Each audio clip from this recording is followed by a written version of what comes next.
Le marché de l'or est en chute libre depuis la semaine passée. On peut clairement voir dans les graphiques, le marché de l'or a atteint son sommet historique, le prix le plus haut de toute son histoire. Et après, durant la semaine passée, ça ne fait que descendre, ça ne fait que chuter.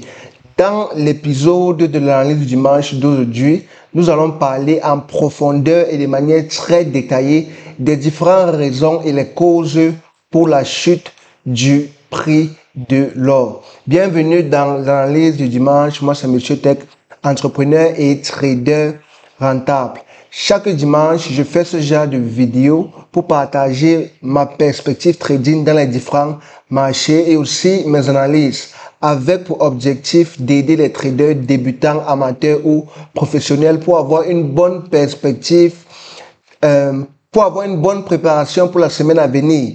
Parce qu'une bonne préparation est synonyme de bons résultats, surtout dans un domaine comme le trading. Donc, nous allons d'abord commencer avec, là nous sommes dans le marché de l'or. Nous allons d'abord partir dans le DXY parce que j'aime d'abord commencer par faire l'analyse sur le DXY parce que le DXY, c'est le dollar, c'est l'index du dollar américain. Et chaque chose qui se passe dans le dollar américain, il a de fortes chances que ça affecte tous les autres marchés parce que le dollar, c'est la première devise économique mondiale. C'est la devise économique la plus puissante. Donc, quelque chose qui se passe ici, il a de fortes chances que ça affecte tous les autres marchés. Donc, c'est pour ça que j'aime toujours commencer par faire mon analyse sur le DXY, l'index du dollar américain. Donc, ici, on peut voir sur le DXY, il n'a pas quelque chose de surprenant. Ça, c'est très simple. Il n'a pas quelque chose de surprenant. Donc, ça, ce sont les zones que j'ai dessinées durant la semaine passée et on peut voir que le marché a très bien respecté cette zone. C'est arrivé dans la zone de support et ça continue à monter. Voilà, donc, et on peut aussi clairement voir ici que le marché approche aussi une autre zone de résistance ici. On peut voir que ça vient de réagir à une zone de résistance. Ça, c'est le chandelier de une journée. Donc, il n'a pas quelque chose de trop surprenant ici. Les choses se passent plutôt bien, plutôt normal dans le DXY, dans l'index du dollar américain. Donc, les prévisions ici, les prévisions sur le DXY pour la semaine prochaine, c'est soit le prix peut venir quelque part dans cette zone de support avant d'essayer de remonter, ou alors le prix peut monter ici et ça touche cette zone de résistance avant d'essayer de remonter. Donc là, ce sont les deux scénarios idéaux, tu vois. Le premier scénario, le prix vient ici et ça réagit à cette zone de support et avant d'essayer de remonter. Et le deuxième scénario, le prix monte, ça casse cette résistance, ça fait un retest et ça remonte. Et si ça remonte, il a des zones très probables que ça peut toucher, comme par exemple cette zone que ça peut toucher. Il est aussi ici, là. Et la zone de résistance loin ici en haut, tu vois. Donc là, voilà les zones auxquelles ça peut réagir, tu vois. Et si le dollar américain monte en valeur, ça veut dire qu'une devise comme l'or a de fortes chances de continuer toujours à descendre. Parce que quand le dollar américain est en santé, quand le dollar monte, les devises qui contiennent le dollar comme devises secondaires, par exemple, les paires comme XAUUSD, tu vois, on peut voir que le dollar américain USD, on peut voir que chaque paire qui contient le dollar américain comme une devise secondaire, comme on voit ici, XAUUSD, l'or contre le dollar américain, on voit que le dollar c'est la devise secondaire. Ça veut dire que si le dollar monte en valeur, il y a de fortes chances que l'or perde de la valeur, l'or descende. Tu vois, et la même chose pour les euro-dollars. Tu vois, euro-dollar, etc. Maintenant, si le dollar américain est la devise principale, disons que tu trades une devise comme USD-GPY et que tu remarques que le dollar américain monte en valeur, le DXY. Si le DXY monte en valeur, ça veut dire que USD-GPY, ça va monter en valeur parce que le dollar américain ici est la devise principale. Tu vois, donc ça c'est un peu la différence entre les devises principales et secondaires. Bon, bref, ça c'est quelque chose que on apprend dans les bases du trading. Donc si tu ne connais pas les bases du trading, rassure-toi de regarder mes vidéos sur les bases du trading. Donc voici ça ici dans ma chaîne YouTube, tu entres là, sur YouTube, et tu vas voir, tu vas voir des playlists. Au niveau de playlist, tu vas voir playlist et tu vas voir débutant en trading. Tu regardes tous les vidéos ici. Tu vois, tu regardes tous les bases ici parce que c'est très important. Si tu sautes les bases, tu vas être très embrouillé. Voilà. Donc là, voici un peu mes différents, les différents. J'étais en train de vous expliquer un peu les bases. Donc, on peut voir ici que le DXY est dans une tendance haussière. Tu vois, c'est très fortement dans une tendance haussière. Donc, ça, c'est aussi l'une des causes pour lesquelles l'or chute. Tu vois, ça, c'est l'une des causes pour lesquelles le marché de l'or chute. Parce qu'on peut voir, le DXY est en tendance haussière. Tu vois, comme je disais, quand le dollar monte, l'or descend. Tu vois, l'or descend. Ou bien, toutes les paires de devises qui a le dollar comme devise secondaire ont de fortes chances de descendre, tu vois. On voit le DXY tendance haussière se monter. Tu vois que durant la semaine passée, le DXY est venu toucher cette zone de support et ça continue à monter, tu vois. Et quand c'était en train de monter, c'est aussi comme ça que l'or descendait, tu vois. Donc là, c'est une des premières causes pour lesquelles le marché de l'or chutait, parce que le dollar américain augmentait en valeur. La deuxième cause pour laquelle l'or chutait, c'est parce que euh, la deuxième cause pour laquelle l'or chutait, c'est parce que la guerre entre la Palestine et Israël, il a des rumeurs, il a des informations qui sortent qui disent que la Palestine va bientôt être nommée comme un État, tu vois. Et si la Palestine, et c'est à cause de cette information aussi que le marché de l'or chute, tu vois, parce que quand il a la panique, le marché de l'or monte en valeur. Quand il a la guerre, le marché de l'or monte en valeur. Pourquoi? Parce que les gens achètent l'or quand il a de la panique, tu vois. Parce que quand il a la panique dans un pays, les habitants du pays n'ont plus confiance en la devise de leur pays. Et c'est pour cela qu'ils achètent l'or, tu vois. Ils convertissent leur devise en l'or, tu vois. Et c'est pour cela que l'or monte toujours en valeur à chaque fois qu'il y a de la panique. Mais présentement, vu que la Palestine va bientôt être nommée comme un État, il y a beaucoup de rumeurs, des informations économiques qui sortent qui disent que la Palestine est en route pour être nommée comme un État, tu vois, pour avoir son indépendance. Quand cette information sort, ça veut dire qu'il aura de la stabilité chez la Palestine. Et s'il y a de la stabilité, l'or va descendre en valeur, tout simplement. Tu vois, parce que l'or monte en valeur uniquement quand il y a de la panique. Tu vois, dans la session précédente de l'analyse du dimanche, on était en train de parler des raisons pour lesquelles l'or va monter en valeur à cause de la panique, à cause de l'inflation sur le dollar américain. Et c'est pour cela que ça montait. Mais maintenant que la guerre de la Palestine est en train de se calmer, tu vois, les choses deviennent de plus en plus stables. Et quand ça devient stable, l'or perd de la valeur tout simplement, tu vois, parce que quand un pays devient stable, les habitants du pays, ils vont échanger l'or contre les devises, tu vois, parce que ils regagnent de la confiance en les devises, en leur pays, tu vois un peu. Donc c'est, ça, c'est encore une autre raison additionnelle pour laquelle le marché de l'or ne fait que perdre de la valeur. Donc, on a parlé, première raison, le dollar américain monte en valeur du côté technique. Deuxième raison, la Palestine, euh, la situation de guerre entre la Palestine et l'Israël est en train de se stabiliser. Donc, voilà les deux raisons principales et majeures qui causent la chute du marché de l'or. Donc, pour ceux qui se demandent ben, comment je fais pour avoir ces informations, c'est très simple. Vous pouvez télécharger l'application Bloomberg.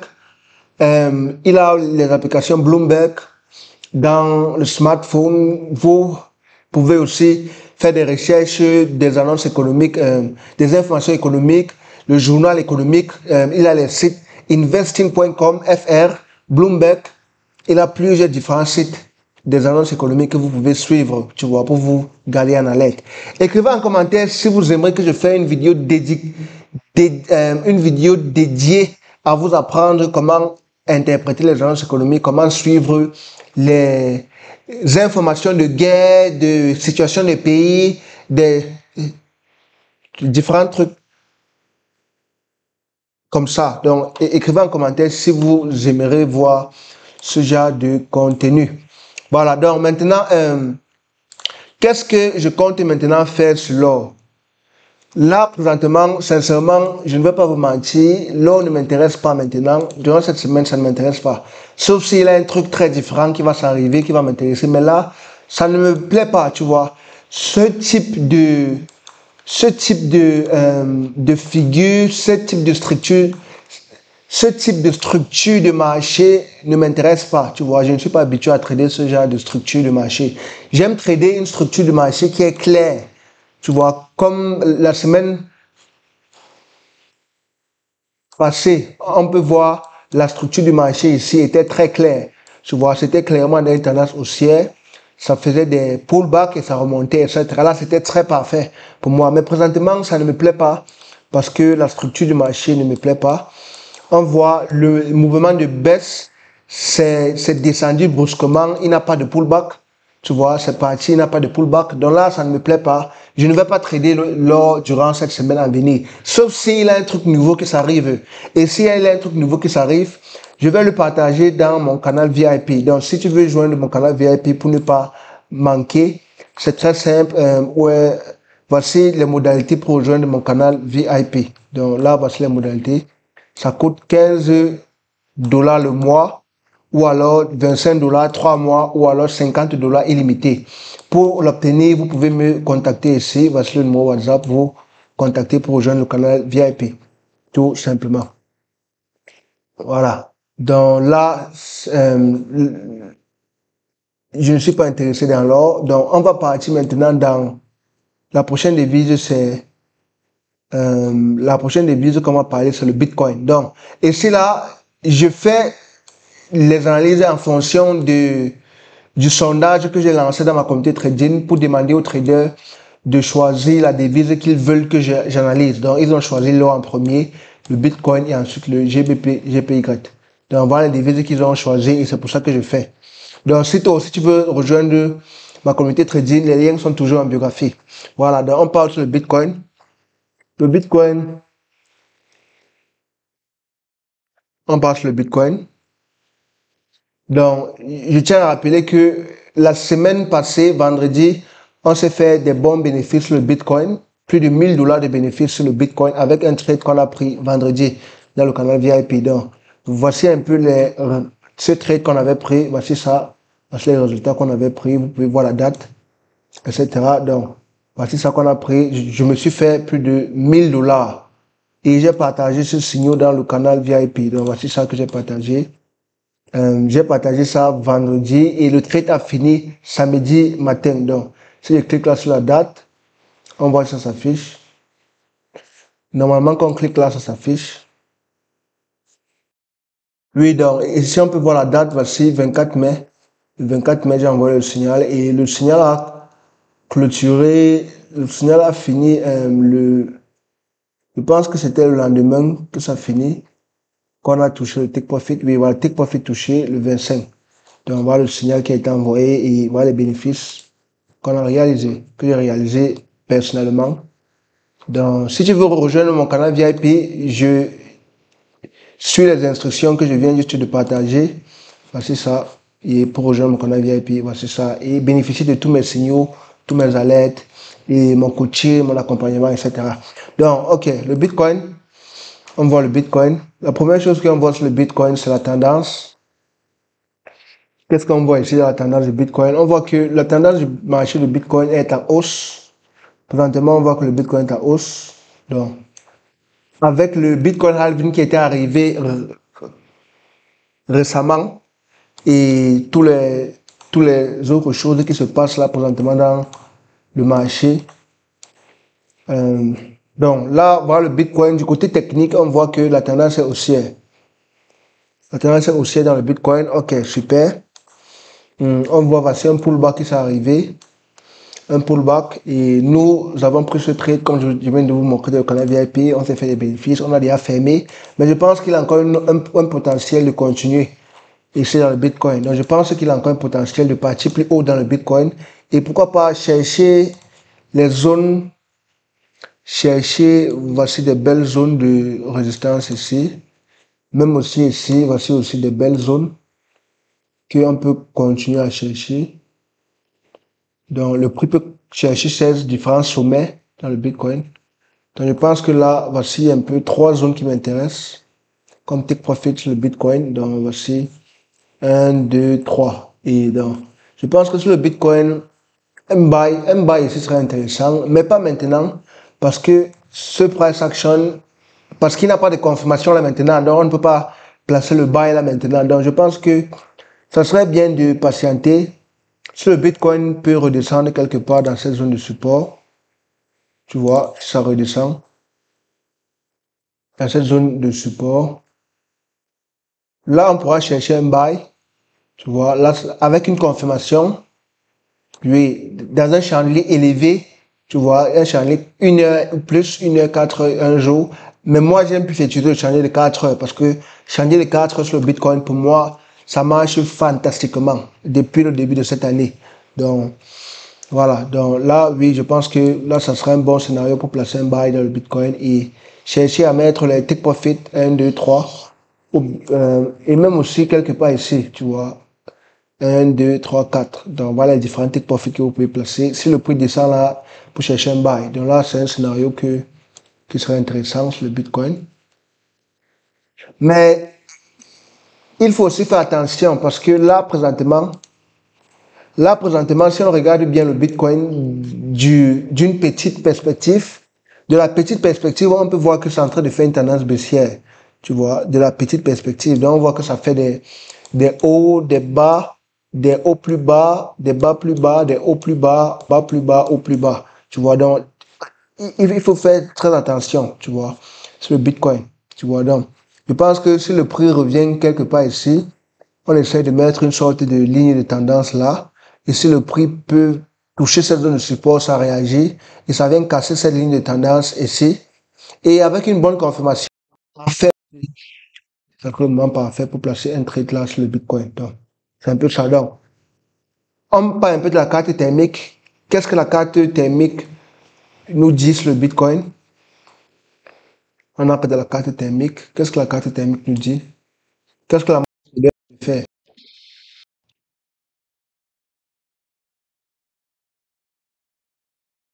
Ok. La majorité sont en train d'acheter. Donc, l'analyse sentimentale est contre nous. L'analyse sentimentale nous suggère de vendre le Bitcoin. Ok, écoutez, parce que si la majorité achète, nous on a vendre, tu vois. Si la majorité achète et qu'on fait l'inverse, on a l'avantage. Parce que les statistiques disent que la majorité des traders perdent de l'argent. Donc si la majorité des traders sont en train d'acheter et que nous on vend, on peut se faire de l'argent, tu vois. Donc si on fait le contraire de ce qu'ils font. Donc là, ça veut dire que le côté sentimental entre nous, le côté sentimental est pour une vente, mais le côté technique est pour un buy, tu vois. Donc, ça devient un peu compliqué, ça devient compliqué. Donc, ça serait mieux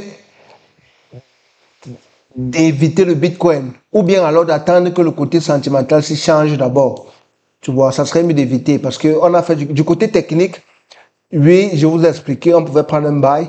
Maintenant, le côté sentimental est contre nous. Le côté sentimental nous suggère de vendre.